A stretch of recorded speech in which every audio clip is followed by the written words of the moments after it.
Hi there, this is just a quick video review of the Timex Expedition North Solar 36mm, which I've just received today.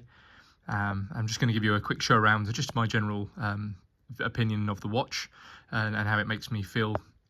Obviously it's down to personal preference ultimately, and everyone's background of watches, but just as a whole, from my background, I've come from divers watches primarily, which are generally a little bit larger and more chunky, but as time's gone on, I've just wanted to go to something a bit more simplistic, and also the solar capability was what drew me specifically to this particular watch, as I often leave my watches over the weekend and then find they've completely lost time when it comes to Monday for work.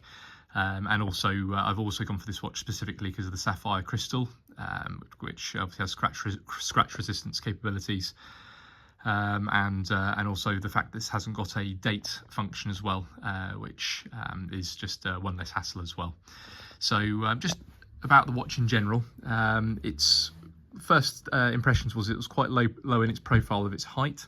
I think it's stated at around sort of 8.5 to 9mm. I haven't measured it specifically, but it's certainly on the lower profile side, which was very good because it doesn't catch on anything, or it has less likely to catch on things when you're wearing it. It also has a very flat sapphire crystal with just a slight raise, but nothing noticeable. It's also got slightly curved lugs, as you can see, so it does curve on the wrist very nicely. The leather strap, I think, is very good. It's very good quality for a standard strap. I might try some other options, but this certainly looks to be very well made, just to get started with the watch, and does suit the general styling of the watch.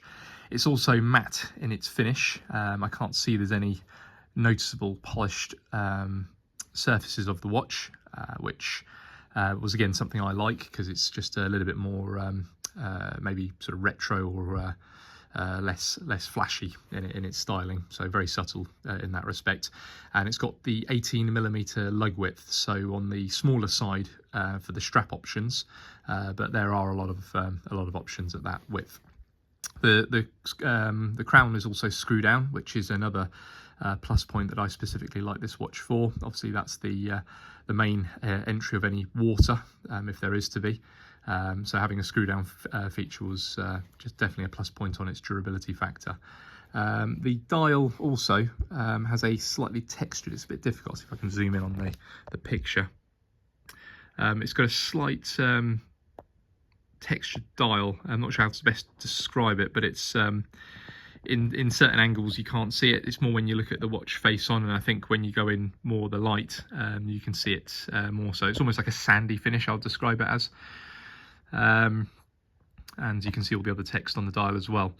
It was noted actually the hour hand is very low on the dial compared to other watches I've had before, but yeah, if anything, that really sort of is a plus point for its precision of finish. Other noticeable points was also the lume.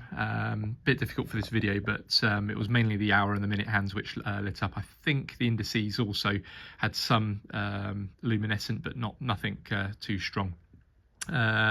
One I suppose being like ultra critical that I noticed was obviously being a quartz movement.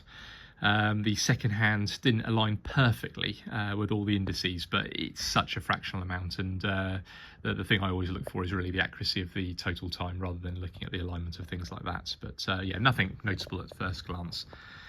But yeah, this watch I think was fantastic value. Yeah, I got a fantastic value, a great price on this watch, under 150. I think it's the full retail's 155 pounds, but there are some great deals online. So have a good look out, and yeah, I hope you enjoyed the video. Thanks.